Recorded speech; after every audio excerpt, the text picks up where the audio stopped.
Hey there, welcome back to my channel, or welcome to my channel if it is your first time here. My name is Erin, and today's video is an episode of Hashtag Friday Sews, the awesome hashtag started by Jen from Today in Jen's Sewing Room that lets us get together, or facilitates us getting together every week to talk about what we have been sewing, what our plans are, and a little bit about life. This past week, I did a lot of little stuff, it feels like. So I did go to a sewing social on Saturday at Block Therapy Quilt Shop in Goshen, Mississippi. If you have a chance, definitely check out Block Therapy, look at their classes and their calendar and stuff. There's a lot more going on than just quilting. So like embroidery, just a social, bag making. There's going to be a Garment 101 class at the end of August. Ask me how I know. But there's a lot going on there. So if you are in the area or passing through the area on the Gulf Coast of Mississippi, the Gulf Coast period, definitely check out that store. The owner, Jess, is awesome and very, very sweet and very kind and just really cool. So that was a whole aside about the place, but there was a social there that is potentially going to be happening monthly or regularly, I should say. And I brought a couple projects to work on. I talked about them in last week's Friday Sews. I ended up working on my little crafty project. It is a gift for someone that I already finished and sent off. So I worked on that while I was there. I spent approximately half of the time trying to get the top stitching on some handles, some straps, just right. And it still wasn't just right. I didn't love how it came out, but I had to give up and stop ripping out top stitching and move on with my life. But that is all I really have to say about that project. I'll probably show it at the end of the year maybe. Then I finished that over the weekend. I needed to catch up on the Standing Tall quilt along that's being put on by Teresa from Lost My Thread and Sarah from Sarah Sewed. It is a free quilt pattern. You can use any fabric, but it's designed to use jelly rolls. It's a free pattern from Cedar Quilt Co., which is owned, made, I don't know if she just designed the pattern. Anyway, Helen from Helen's Closet designed this pattern, I want to say. But it's very, very simple. I need to catch up. So I did use the jelly roll that I showed last week, but then I pulled in some other fabric from my stash. I had some scraps of a batik that had multiple different shades in it. And then, I don't love this, but I used this Galaxy fabric I had. It has glitter on it. And it's fine. I think it's a cool fabric. I don't love it in the context of all of this, but I think it'll help pull everything together nicely, because then that batik has some of the blues and the pinks and purples. So I got as far as cutting everything. I am making the throw size, so it's not too big. Cut everything and got the beginning of the block piece together. Each block is just 4 of these. I think I'm short. I haven't laid them all out to double check, but if I've counted correctly, I am like 5 blocks short or something. So I'm trying to decide if I just want to make it smaller, rework the math and make my sashing bigger, because I've not cut the sashing yet, or yeah, just have it smaller, or try to dig out more fabric to make it work. Now, I used up all of the jelly roll fabrics. I used up all of the batik. I have more of the Galaxy one, but I already used kind of a lot of it. So yeah, I have maybe some other options. This is technically a cotton lawn, but I could use this. I don't know. I'm gonna lay them all out, see if I think it's necessary or not, and then move on. I also attached some red rickrack to my Stylark Nova. You might have seen this. I posted a short yesterday on Independence Day because I wore this and I added the red rickrack as a pop of red for our red, white, and blue. And because rickrack is like huge right now, I'm seeing it on everything, especially gathered tier dresses like this. I did not do this top one because I didn't have any more rickrack and I didn't feel like trying to hunt more down. This isn't as jumbo as some of the rickrack I've seen on things. There's definitely bigger rickrack out there, but I like the look that I got with it. This was 3 spools. I couldn't find it by the yard, so I bought 3 spools of it and it worked out really well. I put it on with a, like basically a big basting stitch It has gone through the wash. I washed it after I wore it yesterday and it held up well. I'm trying to decide if I want to leave it on or not. I kind of like it on, but then part of me thinks it's just too Murica, too holiday specific. I don't know, let me know in the comments down below. Would you leave the rickrack on or take it off? Not a big deal to take it off and I can reuse the rickrack for other things. Then I made 2 t-shirts for Adam, my husband, using the Anything But Basic men's tee from formerly Do It Better Yourself Club, now Copper Creek Patterns. So I used 2 of the fabrics that I got in my Surge fabric haul that I showed last week. This is an Under Armour fabric. I think it was like $9 a yard, and I can get a shirt for him out of a yard.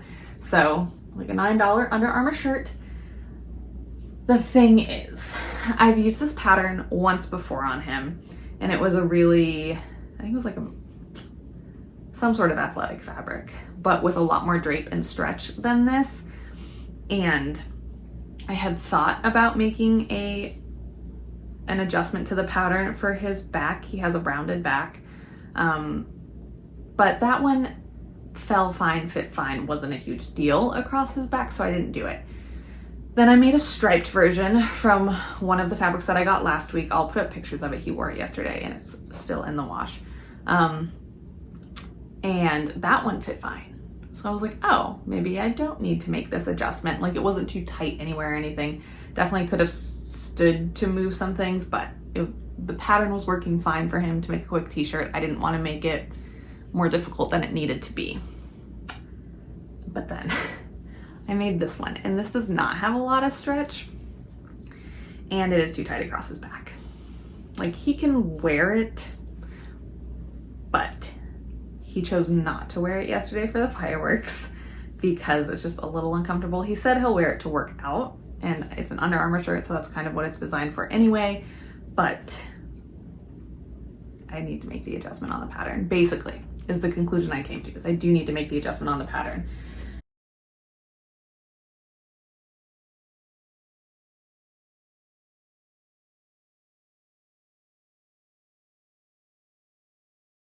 But I am excited that he will wear it because I did bind the neck and shoulders of this and it came out so well, you guys. I'm very, very proud of this and how good it looks and how neatly finished it is across the back and the shoulders. So he is going to wear it, thankfully.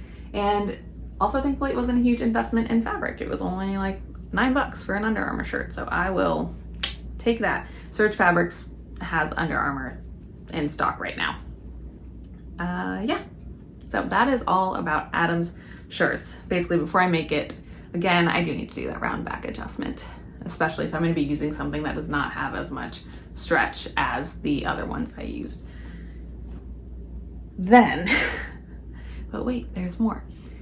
Then I was browsing Little Lizard King and Styla, as one does. And they have a sale going on right now. So I browsed harder and I remembered seeing previously a really cute dress that had a bib with like a little ruffle around it. And I knew they had embroidery patterns. So I browsed, I was browsing.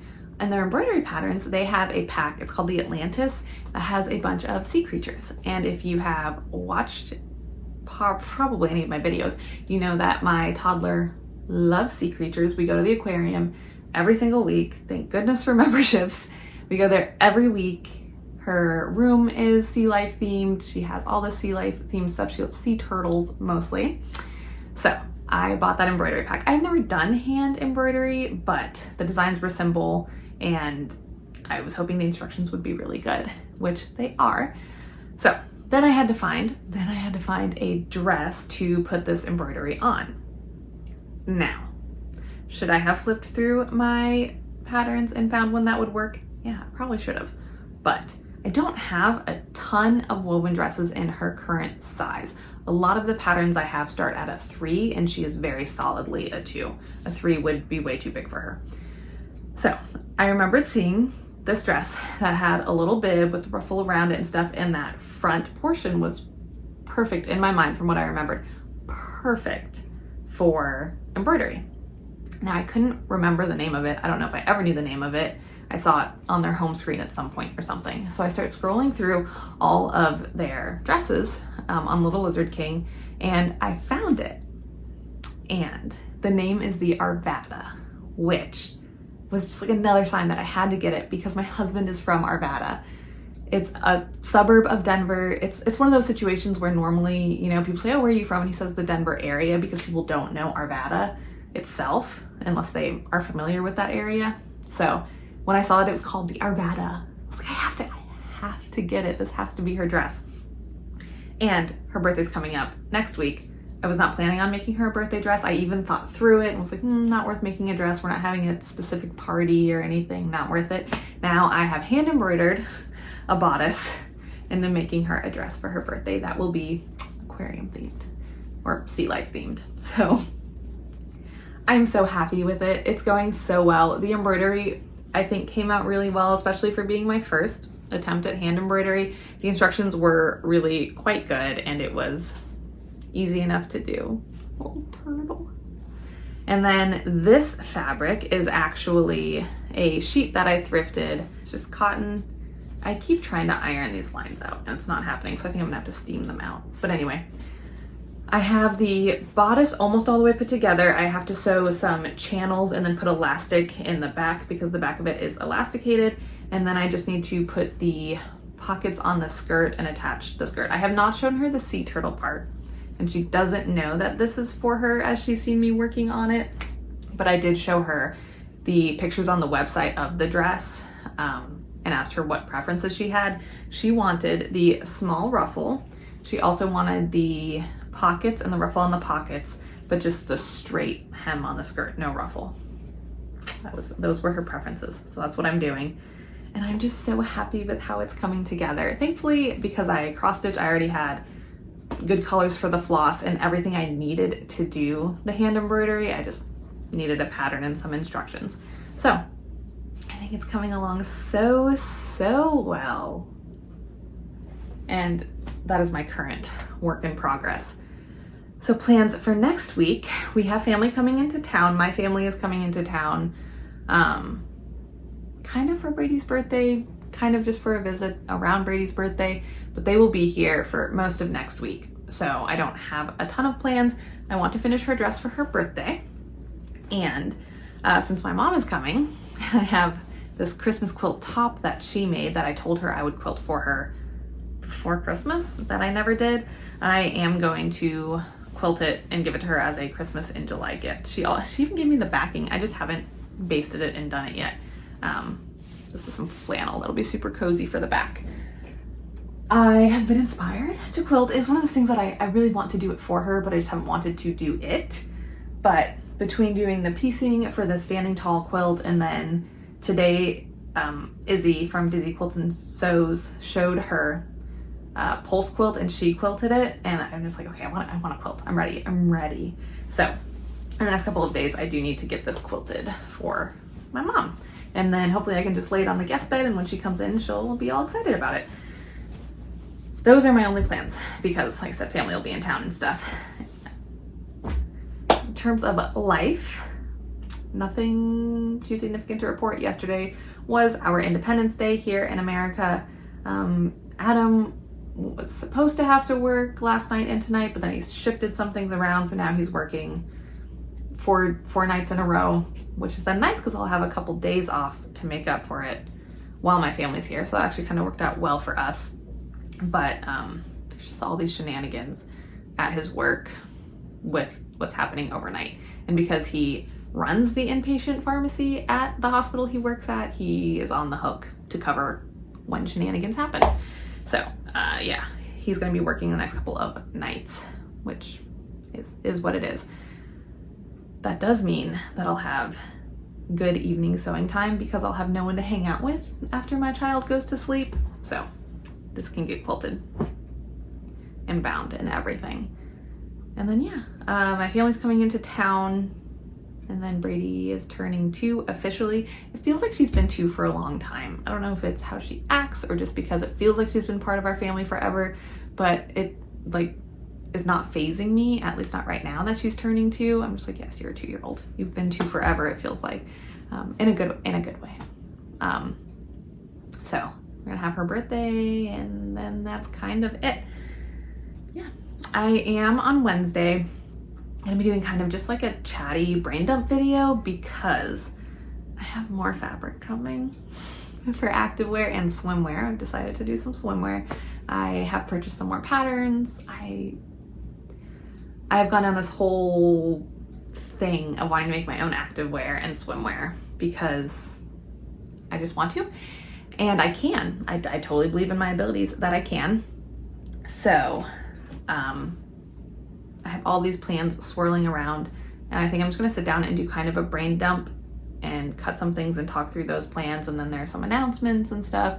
So Wednesday's video will be, we'll see what Wednesday's video will be. It'll probably just be total word vomit and incoherent thoughts. So definitely subscribe if you're not subscribed and you want to see that happen. But that does it for this week's episode of Friday Sews. Internally I was trying to decide if I'm gonna have a Friday Sews next week or not. Since my family's in town, I don't think I will. I will at least try to post a little video of Brady B in her dress, or post that it's finished in the quilt and just kind of update on those, but I probably won't have a full-on Friday Sews because I won't be doing a lot of sewing. That does it for this week's episode of Friday Sews. It was a lot of little stuff this week, and I'm just having so much fun. I just want to be in here all day, every day.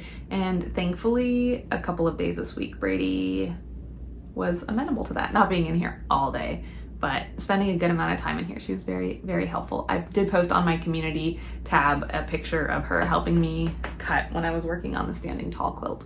So she's a good little helper. And it's nice when she wants to hang out in here with me. But she will tell me when she's all done. Like, she'll just be like, Mommy, be all done sewing. I'm like, okay, I can be all done sewing. That really does it for this week's episode of Friday Sews. Let me know what you are up to. Let me know if I should leave that rickrack on the dress or take it off. And yeah, I hope you guys have a fabulous weekend and have lots of sewing time if that's what you want. And I will see you next Wednesday. Bye.